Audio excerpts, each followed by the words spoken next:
Then he appeared on Fox News and said he thinks he can still salvage his relationship with President Trump, which is like Justin Baldoni saying, "I'd love to work with Blake again."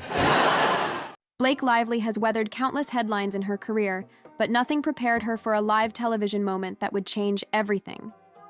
After a seemingly offhand remark on Saturday Night Live went viral, the fallout spiraled into a $80 million lawsuit, industry-wide whispers, and a painstaking battle for public sympathy. The layers of tension run deep, from personal histories involving Ryan Reynolds and Scarlett Johansson to unexpected cameos that blurred the line between comedy and real-life drama. And that's why I want to personally extend my gratitude to Justin Baldoni and Blake Lively. How did a single joke unleash such a seismic chain of events? And why did Blake's next move stir as much controversy as the original jab? Everything began on a night when SNL's audience was primed for laughs. Ryan Reynolds made a surprise appearance, presumably to charm viewers with his trademark wit, despite swirling rumors about personal and legal troubles off-screen. The routine seemed harmless until Colin Jost dropped a pointed punchline that drew an uneasy mix of chuckles and gasps. That single moment, referencing Justin Baldoni's supposed wish to work with Blake again, played off a bigger, more personal narrative. So first of all, let me point out to Blake Lively, you are an actress. Unless you signed on as a producer or a director, there's literally no reason why your creative input should matter. You're an actor. Overnight, the internet latched onto the segment. In a matter of hours, memes proliferated, sensational headlines popped up, and speculation overshadowed any ordinary late-night comedy. The joke itself might have been brief, but its echoes reached far beyond Studio 8H, setting the stage for one of the most talked-about Hollywood standoffs in recent memory. But this was only the first crack in the armor. Reynolds, how's it going? Great. Why? What have you heard? In no time, people began wondering whether deeper tensions had been brewing all along. As soon as the applause died down and the cameras cut to commercial, backstage whisperings intensified. Blake, who had not been present on set, reportedly received frantic calls from friends warning her that social media was blowing up with fresh rumors. Meanwhile, Ryan faced an awkward balancing act. He was there to entertain, but also to manage a crisis that was suddenly exploding online. Words coming in from the celebrities at the Saturday Night Live 50th anniversary, asking why Blake Lively and Ryan Reynolds were even there. A few insiders hinted that Colin Jost's joke was more deliberate than it appeared. After all, Jost is married to Scarlett Johansson, one of Ryan's high-profile exes. Some speculated that old resentments or half-buried grudges fueled the dig at Blake. Whether or not that's true, the public took notice. An undercurrent of tension, once dismissed as mere gossip, suddenly felt very real. And that offstage friction only magnified in the days to come. After what I can only assume Ryan Reynolds thought was a triumphant appearance on Saturday Night Live's 50th anniversary, he must not have loved seeing Colin Jost come back to Saturday Night Live last night with a joke at his wife Blake Lively's expense. Sparking a question that wouldn't go away. Was this moment about more than just a comedic jab? What began as a provocative zinger soon dominated timelines everywhere. Snippets of the SNL clip racked up millions of views and retweets within a single day. Outrage, humor, and conspiracy theories collided, forming a perfect storm of online chatter. Many fans couldn't believe that an actress as seemingly uncontroversial as Blake was at the center of such a scandal. Suddenly, articles surfaced questioning her authenticity. I defend Justin Baldoni in this lawsuit with Blake Lively because I think she's horrible and she's made up this whole thing because she tried to steal his movie. People pored over past interviews, picking apart comments where Blake praised family values and trusting relationships. Only now they wore a more skeptical lens.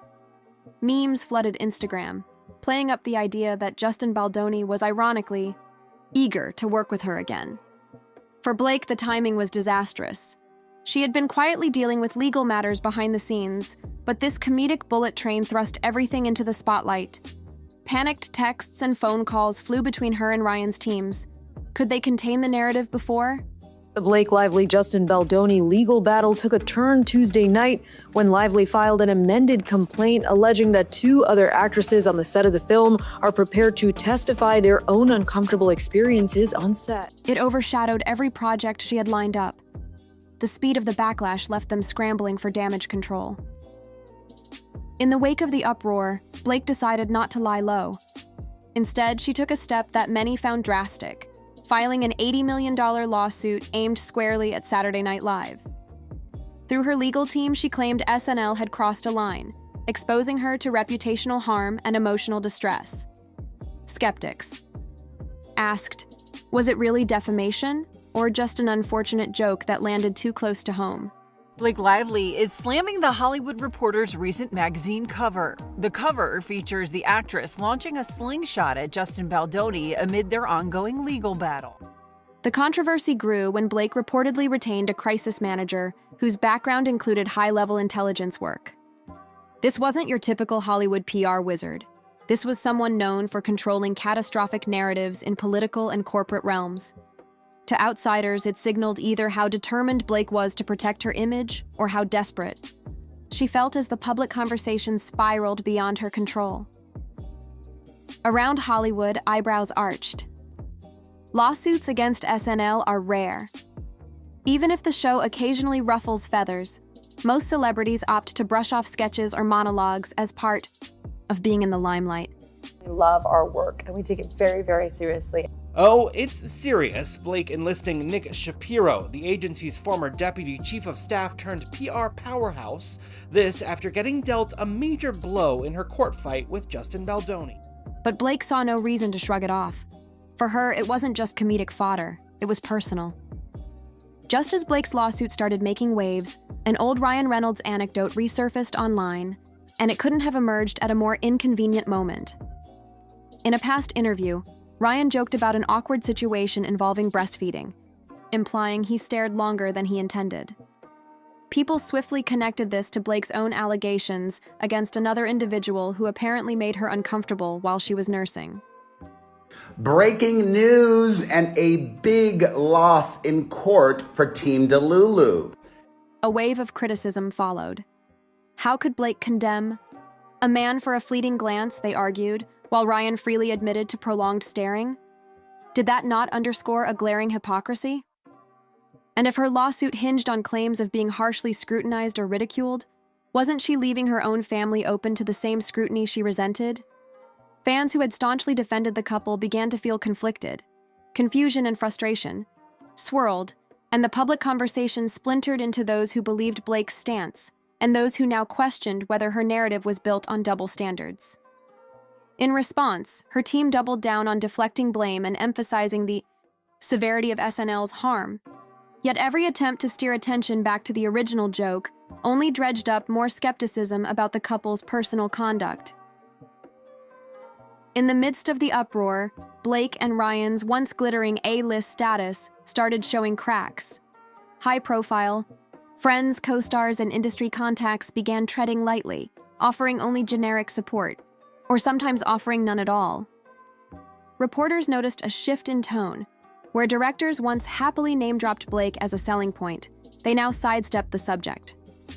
One of Blake's upcoming film colleagues was asked how they felt about her legal drama and responded with a tentative, "It's complicated." That moment, replayed across social media, captured the essence of Hollywood's reaction: cautious distancing. Few wanted to pick a side, yet the reluctance to publicly rally behind Blake spoke volumes. Insiders hinted at behind-the-scenes maneuvers. Some producers quietly reviewed whether ongoing projects could proceed without Blake's involvement. Others fretted over whether any cameo by Ryan might fan the flames of negative publicity. I think we're all grateful, and I think we're good. I think everybody in this room, no matter whose side you're on, we can all agree to accept that there's probably not going to be a sequel. In an industry where bankability trumps loyalty, being tangled in an $80 million lawsuit and public relations mess is an unwelcome complication. While the lawsuit rumbled on, Blake's PR approach grew more assertive. Multiple tabloid sites ran stories heralding her massive legal victories, though a closer look at court documents showed many of her requests were denied or deferred.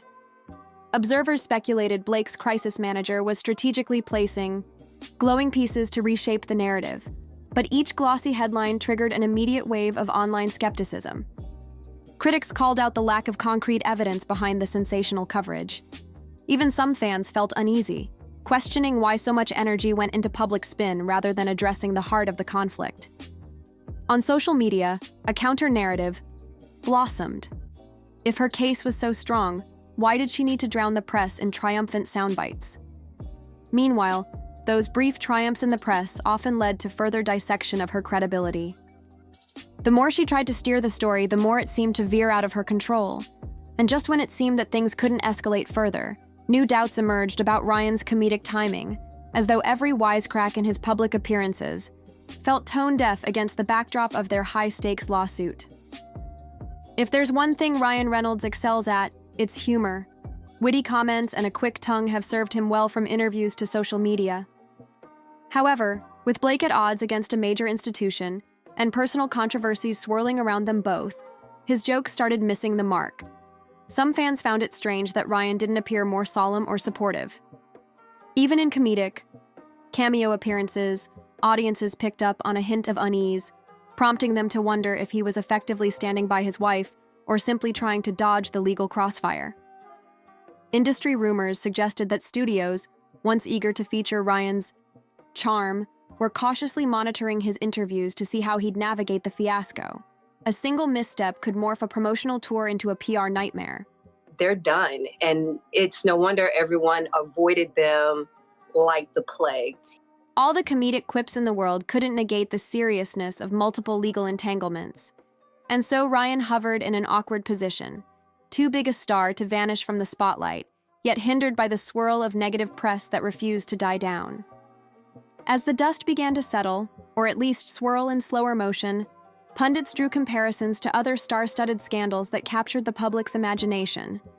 From the outside, it seemed like another textbook example of how a single miscalculation could balloon into lawsuits, viral memes, and reputational upheaval.